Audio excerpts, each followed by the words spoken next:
할렐루야, 예수함께 교회 오신 여러분을 환영하고 축복합니다. 오늘 이 본문의 말씀을 통하여 믿음을 견고하게 하시는 하나님의 계획이라는 제목으로 하나님의 말씀을 전하도록 하겠습니다. 지난 주일 말씀에서 우리가 기억해야 할 단어가 있다면 그것은 하나님의 보호하심, 그리고 순종, 그리고 구원이라고 말할 수 있습니다. 그리스 시내가에서 시돈 지방의 사르밧으로 피난처를 예비하신 하나님의 지속적인 보호하심을 우리는 말씀을 통하여 보았습니다. 그리고 죽을 계획을 가지고 마지막 식사를 준비하던 사르밧 과부에게 엘리야가 하나님의 말씀대로 물과 음식을 요청하였을 때에 이에 순종하는 사르밧 과부의 모습을 보았고, 또한 이에 앞서 엘리야 또한 하나님의 말씀이요 명령 가운데 순종함으로 사르밧으로 옮겨진 것을 우리는 보았습니다. 그리고 또한 죽을 수밖에 없는 급심한 가뭄으로부터 해갈되어지는 큰 은혜가 엘리야를 통한 기적의 역사를 통해서 나타나게 되어진 바, 죄와 사망으로부터 죽을 수밖에 없는 절체절명의 순간에서 생명이요 소망으로 이끄신 구원의 은혜를 또한 우리는 알게 되었습니다. 한 주간 여러분들 어떻게 지내셨습니까? 이제 2024년도 성탄을 앞두고 있고 이제 열흘밖에 안 남은 시점 가운데 있습니다.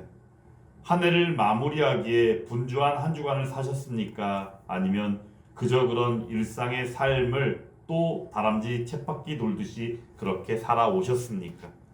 그럼에도 오늘 이 시간 이 예배의 자리에서 우리는 구원이라는 큰 은혜의 흐름과 그 역사 속에서 늘 일상을 유지하고 지내며 이 시간 이 자리에 나온 줄 믿습니다. 오늘은 우리가 너무나도 잘 알고 있는 사르밧 과부의 아들의 죽음에 대한 이야기를 전하도록 하겠습니다. 오늘 우리가 읽은 이 말씀 가운데 그 시작은 사르밧 과부의 아들의 죽음으로 시작하는 것을 보게 됩니다. 17절 말씀이었죠. 2일 후에 그 집 주인 되는 여인의 아들이 병들어 증세가 심히 위중하다가 숨이 끊어진지라 라고 말씀합니다. 이 말씀에서 2일 후에 이 2일 후이 어떠한 일 후일까요? 바로 사르밧 과부의 그 공개를 통하여 하나님께서 베푸시는 그 은혜요 기적의 역사를 경험한 그 사건을 말하는 것입니다. 그 일 후에 그 집 주인 되는, 지금 현재 이 그 집은 어떤 집인가? 엘리야가 사르밧에서 기거하고 있는 집입니다. 그런데 사르밧 과부가 소유한 집 가운데에서 거처도 제공받았다는 것을 우리는 이를 통하여 알게 된다는 것이죠. 그런데 그 사르밧 과부의 아들이 병이 들어 죽게 되었습니다. 이 사르밧 과부에게 있어서 이 아들은 어떤 의미를 가지고 있는가? 우리가 앞서 지난주의 말씀을 통하여 볼 때에도 사르밧 과부가 마지막 만찬을 준비하고 그 아들과 함께 죽으려는 계획을 가지고 있었던 것을 우리는 잘 알고 있습니다. 그러므로 사르밧 과부에게는 오직 그 아들밖에는 없는 것입니다. 그러므로 그 아들은 사르밧 과부에게 있어서 생명과도 같은 존재이며, 아들이 없다 하면 그 자신도 없다 여기는 마음 가운데 살고 있으며, 더군다나 아들 없는 삶은 죽은 것이나 마찬가지다라고 여기는 사르밧 과부의 현실을 우리는 여기서 알게 된다는 것입니다. 그런데 이 아들이 죽어버렸습니다. 그 병이 언제부터 어떤 병이 들어서 죽음을 면치 못하고 바로 죽게 되었는지를 우린 세심하게 알 수는 없지만, 중요한 것은 아들이 병들어 죽었다는 것입니다. 이때 이 사르밧 과부는 엘리야를 향하여 원망하고 하소연하기에 이릅니다. 18절 말씀을 통하여 볼 때에 하나님의 사람이여 당신이 나와 더불어 무슨 상관이 있기로 내 죄를 생각나게 하고 또 내 아들을 죽게 하려고 내게 오셨나이까 라고 말하는 것을 통하여 볼 때에 그 원망은 심히 엄청나다는 것을 우리는 보게 됩니다. 여기서 엘리야를 하나님의 사람으로 여겼습니다. 그리고 공개하고 그 가운데 심지어 거처까지 제공해 주었습니다. 그런데 엘리야를 통하여 그 공개하고 섬겼던 그 섬김의 결과로 이 사르밧 과부가 경험하게 되어지는 것은 엄청난 비극 가운데 최고의 비극이라고 말할 수 있는 자식, 그 아들이 죽음 가운데 나아갔다는 것입니다. 그래서 이 사르밧 과부가 엘리야에게 말하는 것입니다. 원망하고 있는 것입니다. 당신과 나는 상관도 없는데 왜 당신이 여기 옴으로 말미암아 내가 이런 일을 당해야 합니까? 라고 원망하고 있다는 것입니다. 여기서 우리는 무엇인지 알지 못하는 그 사르밧 과부가 혹여라도 지은 죄 때문에 내가 이런 일을 당한 것은 아닌가라고 여기는 잘못된 신앙이요 믿음의 모습을 또한 발견하게 되기도 합니다. 어찌 보면 이러한 믿음은 어떤 믿음입니까? 초보적인 믿음일 수 있습니다. 아니, 하나님에 대하여 반은 알고 반은 모르는 반쪽짜리 믿음일 수도 있다는 것입니다. 그러므로 여기서 우리는 사르밧 과부의 불완전한 신앙의 모습이요 믿음의 모습을 발견하게 되는 것입니다. 어찌되었건 간에 그 아들이 죽었습니다.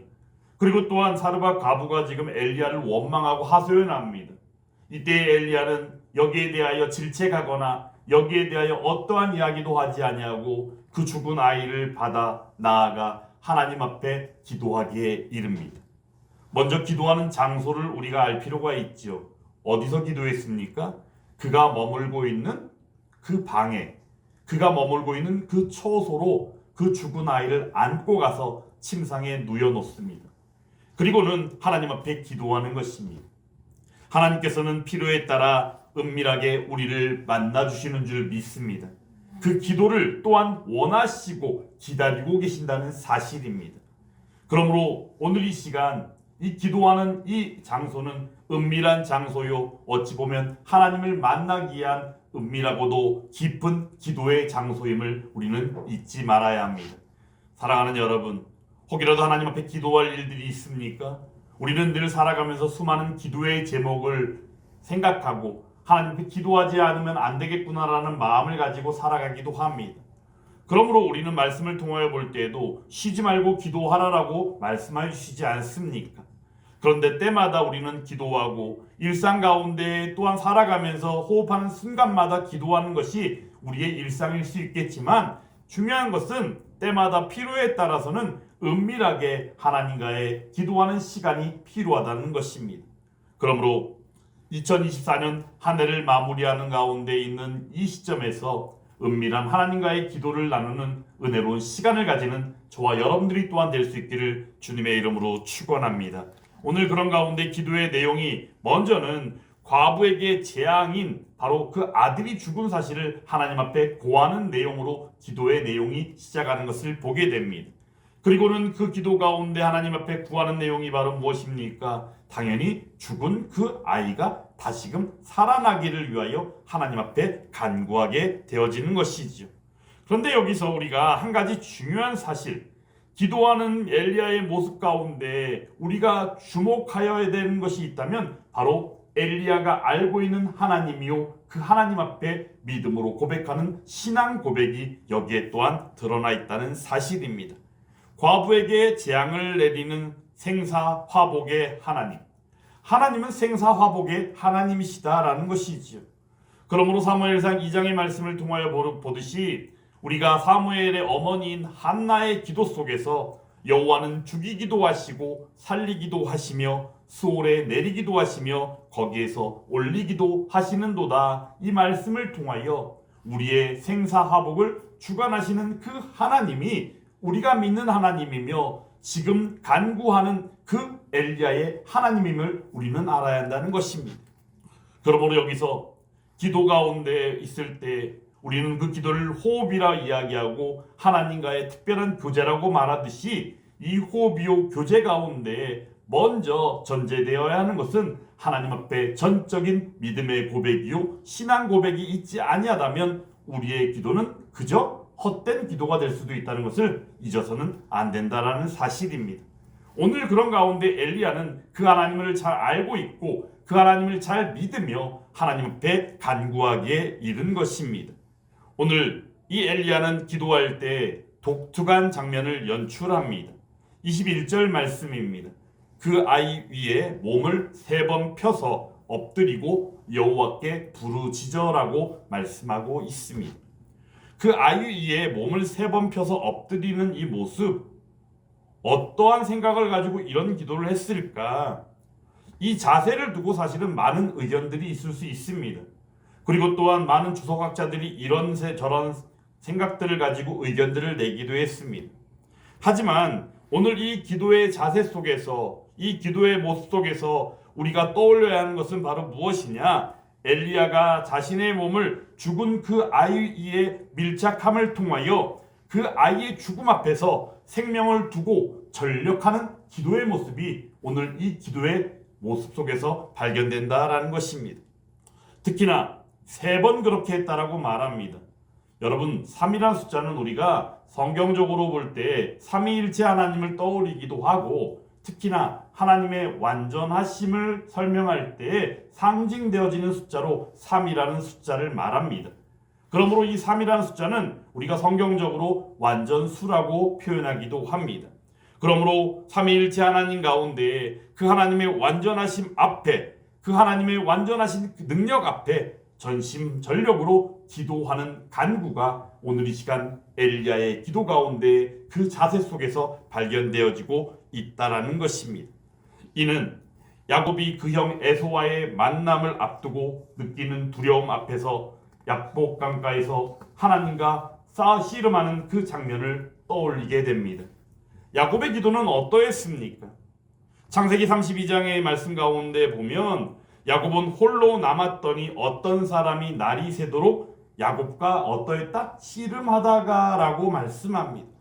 그리고는 자기가 야곱을 이기지 못함을 보고 결국에는 그 씨름에서 졌다는 것을 인정했다는 것이죠. 여기서 야곱이 야복강가를 지나며 거기에서 씨름하는 이 장면을 두고 진짜 하나님과 씨름했는가라고 의견을 내는 사람들이 있습니다. 그런데 중요한 것은 이 씨름하는 장면이 떠올리는 것은 바로 하나님 앞에 전심전력으로 기도하는 기도의 모습임을 우리는 잊어서는 안 된다라는 것입니다. 야곱은 이 기도의 현장에서 어떠합니까? 하나님께서 그에게 말합니다. 야곱이라 부를 것이 아니라 이스라엘이라 부를 것이다 라고 말씀합니다. 의미는 바로 무엇이에요? 네가 하나님과 및 사람들과 겨루어 이겼다라는 말씀이다 라고 이야기하십니다. 그러므로 야곱이 그 씨름한 그 장소를 두고 그곳 이름을 분이엘이라 차였고 그 가운데 내가 하나님과 대면하여 보았으나 내 생명이 보존되었다 함이라 라고 말씀은 기록하고 있습니다. 그러므로 분이엘의 의미는 바로 무엇입니까? 하나님의 얼굴입니다. 하나님의 얼굴을 맞대고 하나님 앞에 교제하며 호흡하며 씨름한 바로 기도하는 가운데 전심전력함으로 하나님께서 응답하여 주시는 은혜의 현장을 경험한 바로 야곱이 아닙니까? 오늘 그러므로 엘리야도 그러한 자세와 그러한 기도의 모습으로 하나님 앞에 전심전력으로 기도하고 있다는 사실입니다. 이때 하나님은 우리의 기도를 어떻게 하십니까? 마땅히 들어주십니다. 그러므로 그 기도의 응답이 나타납니다. 여호와께서 엘리야의 소리를 들으심으로 그 아이의 혼이 몸으로 돌아오고 살아난지라. 할렐루야. 그러므로 기도의 응답이 나타나게 되어진 것이죠. 기도할 때 우리는 그러므로 이 기도 가운데 하나님은 반드시 우리의 기도를 들어주신다는 사실을 우리는 기억해야 합니다. 예수님께서 마가복음 11장의 말씀을 통하여 볼 때에 무화과 나무를 저주하시는 모습을 보이는 것을 봅니다. 그 가운데 무화과 나무가 진짜로 말라버린 것이죠. 이때 베드로가 보고 예수님이 저주하셨던 무화과 나무가 메말라 버렸습니다라고 이야기할 때에 예수님께서 말씀하십니다. 예수께서 그들에게 대답하여 이르시되 하나님을 믿으라. 내가 진실로 너에게 이르노니 누구든지 이 산더러 들리어 바다에 던져지라 하며 그 말하는 것이 이루어질 줄 믿고 마음에 의심하지 아니하면 어떻게? 그대로 되니라 라고 말씀하여 주십니다. 그러므로 내가 너희에게 말하노니 무엇이든지 기도하고 구하는 것은 받은 줄로 믿으라. 그리하면 너희에게 그대로 되리라 라고 예수님께서 말씀하여 주십니다. 기도의 능력인 것입니다. 그런데 그 기도를 통하여 하나님의 그 완전하신 능력을 보이신 것입니다. 오늘 엘리야의 기도 가운데에 사르밧 가부의 그 죽은 아들이 다시금 살아나는 역사가 바로 그 기도의 응답을 통하여 나타나게 되었다는 것이지요. 그러므로 우리는 또한 요한복음 15장의 7절 말씀 속에서 우리가 다시 한번 기억해야 할 일이 있습니다. 너희가 내 안에 거하고 내 말이 너희 안에 거하면 무엇이든지 원하는 대로 구하라. 그리하면 이루리라. 할렐루야. 그러므로 기도하는 역사 속에서 완전하신 하나님의 은혜를 경험하며 우리가 생각할 때 기적과도 같은 그 역사가 나타나게 되어질 줄 믿습니다. 어떻게요? 하나님의 기도의 응답으로 말미암아 말입니다. 그러므로 하나님의 완전하신 은혜를 입는 하나님께 주신 방편이요 그 은혜의 역사가 바로 기도라는 사실을 우리는 잊어서는 안 된다라는 것입니다. 오늘 이 엘리야의 기도를 통하여 사르밧 과부의 죽은 아들이 다시금 살아나는 기적의 역사가 나타났습니다. 이때 사르밧 과부의 신앙의 변화가 나타납니다. 믿음의 변화가 나타납니다. 그의 말이 벌써 달라진 것이에요.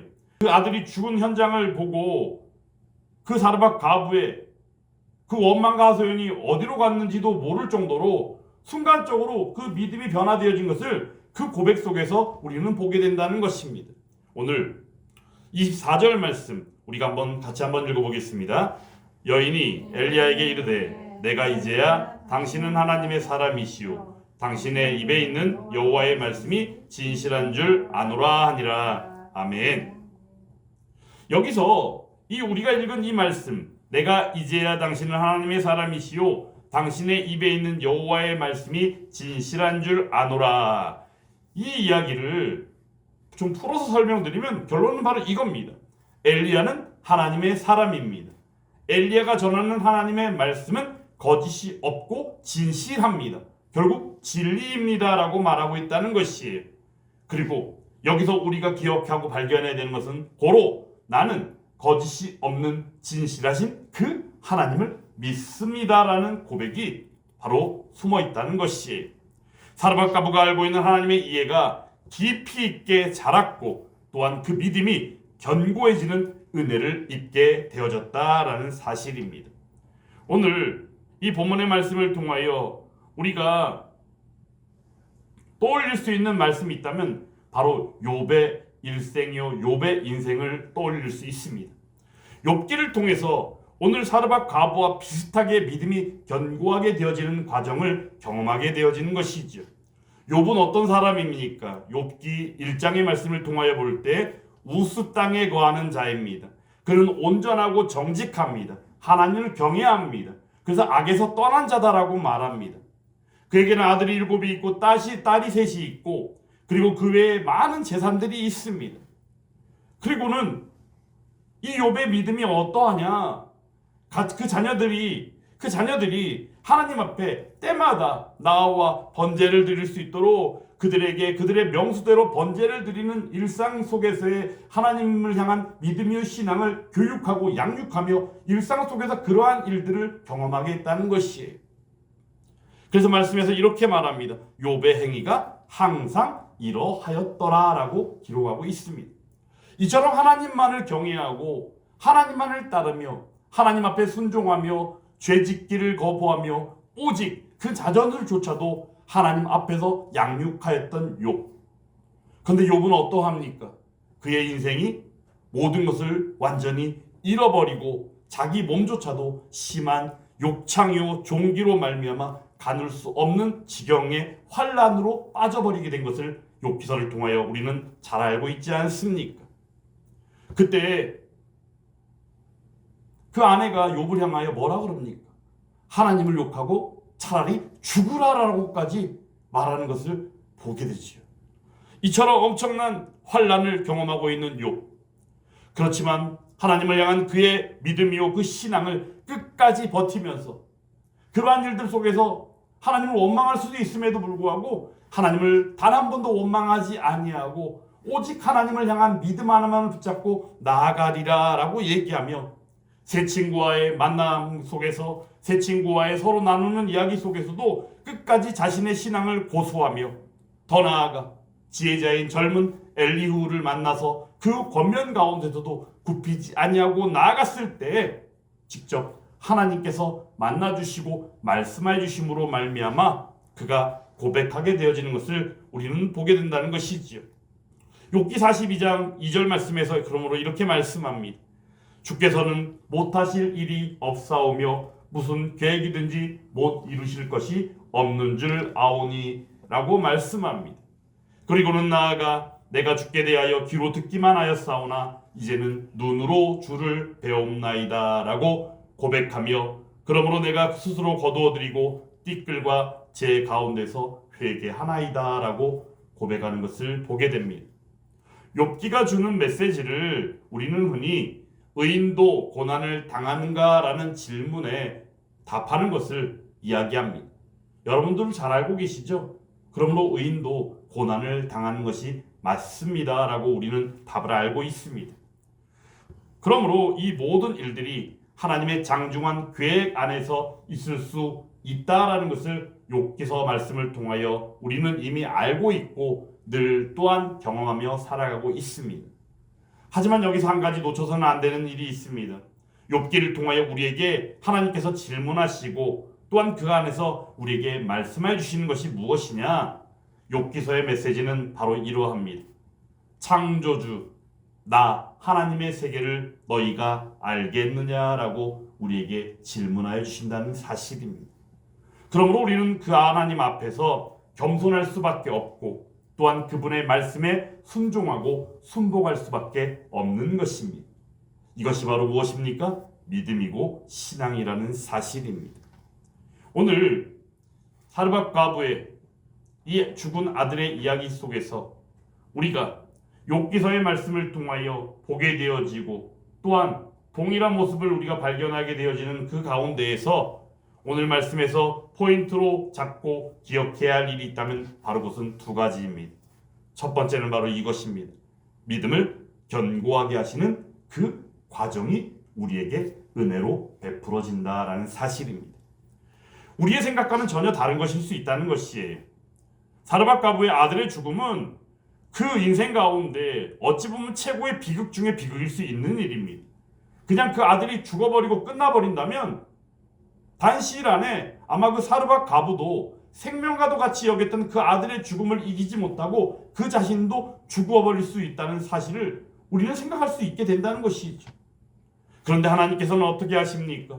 믿음을 견고하게 하시는 과정으로서 우리의 생각과는 다르게 사르밧 과부의 생각과는 다르게 하나님께서는 은혜를 베풀어 주셨다는 것입니다. 우리가 이 말씀을 통하여 볼 때 지난 11월 24일 오후 찬양 예배 때 예레미야 29장의 말씀을 통하여 전한 바 너희를 향한 나의 생각을 내가 아나니라는 이 말씀을 통하여 보듯이 하나님은 우리의 생각과는 사뭇 다르다라는 것을 우리는 분명히 다시 한번 기억해야 합니다. 예레미야서 29장 21절 말씀에서 그러므로 이렇게 말씀하죠. 여호와의 말씀이니라 너희를 향한 나의 생각을 내가 아나니 평안이요 재앙이 아니니라 너희에게 미래와 희망을 주는 것이니라 라고 말씀하고 있다는 것입니다. 우리가 볼 때에는 어찌 하나님께서 나에게 오늘 사르밧 과부도 마찬가지의 마음이었을 것입니다.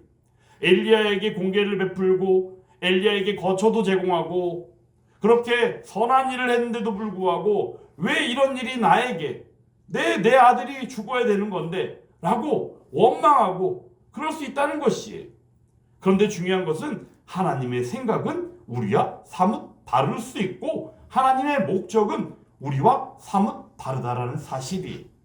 그러므로 오늘 이 시간 믿음을 견고하게 하시는 그 과정이 사르밧 과부에게 은혜로 베풀어졌고 그 동일한 은혜가 이 시간 말씀을 듣고 예배를 드리고 있는 저와 여러분들 가운데 베풀어진 줄 믿습니다.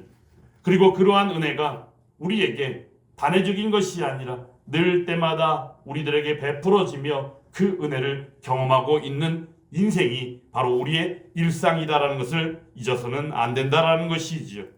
그러므로 오늘 이 말씀 속에서 로마서 4장의 말씀은 우리에게 매우 중요한 말씀을 해주고 계십니다.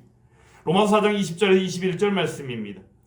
믿음이 없어 하나님의 약속을 의심하지 않고 믿음으로 견고하여져서 하나님께 영광을 돌리며 약속하신 그것을 또한 능히 이루실 줄을 확신하였으니 라는 말씀입니다. 믿음이 없어 하나님의 약속을 의심하지 않고 믿음으로 견고해져서 하나님께 영광을 돌린다. 결국에는 믿음으로 견고하여짐을 통하여 하나님께 영광을 돌리는 그 은혜가 주어진다는 것이죠. 그리스도인이라면 복음을 받아 누리는 그 사람의 인생 가운데 궁극의 절정은 바로 무엇이냐? 하나님께 영광을 돌리는 삶이다라는 것입니다. 그러므로 믿음으로 견고하여지는 그 은혜는 어찌 보면 우리에게 주시는 가장 큰 은혜 중에 은혜라는 것을 우리는 잊어서는 안 된다라는 것이죠. 머물러 있어서는 안 됩니다. 그러므로 우리는 하나님의 그 믿음으로 견고하게 하시는 그 과정을 사모하며 나아가야 된다는 것입니다. 그리고 또한 두 번째 포인트가 있다면 바로 이 모든 것이 하나님의 계획 안에 있다라는 사실입니다. 하나님의 계획은 우리에게 좋은 것들, 선한 것들을 주시기 위한 사랑이요, 배려요, 하나님 주시는 큰 은혜라는 사실입니다. 그러므로 오늘 이 시간 이 말씀을 받은 바 믿음을 견고하게 하시는 그 과정을 사모하며 나아갈 때에 우리의 고백 속에서 믿음의 고백이 이 모든 것들이 하나님의 계획이라니 하나님 감사합니다라는 고백으로 나아갈 수 있기를 주님의 이름으로 축원합니다. 그리고 그 안에서 우리가 온전히 누려질 때에 믿음이 견고해지는 은혜의 역사는 물론이거니와 믿음이 견고해질 때에 마땅히 누리는 하나님의 영광 가운데 보게 되어지면 물론이거니와 그 안에서 우리는 하나님의 뜻이요 하나님의 기쁨이 되며 온전히 세우신 교회 가운데 든든히 세워지면 물론이거니와 하나님이 이루실 그 일들을 목도하고 확증하는 현장 가운데 목격자가 되고 또한 그 안에서 확증하는 바로 그가 저와 여러분들이 될 수 있기를 주님의 이름으로 축원합니다. 오늘 말씀은 그러므로 믿음을 견고하게 하시는 하나님의 그 계획이 얼마나 놀라운가라는 사실이에요. 사도가 가부가 누린 은혜가 아닙니다. 이 시간 저와 여러분들이 누리고 있는 은혜이며 또한 앞으로도 영원토록 누리게 되어질 은혜인 줄 믿습니다. 이 은혜를 사모하고 이 은혜를 경험하며 이 은혜 안에서 한 해를 잘 마무리하며 또한 2025년이라는 새해를 맞이하여 더욱더 하나님 앞에 기뻐하고 또한 예수함께 교회가 세워진 바 그 은혜 안에서 하나님 앞에 예수 그리스도 안에서의 바른 정체성의 고백은 물론이거니와 사명을 온전히 감당하고 나아가게 부족하지 아니한 저와 여러분들이 다 될 수 있기를 주님의 이름으로 축원합니다.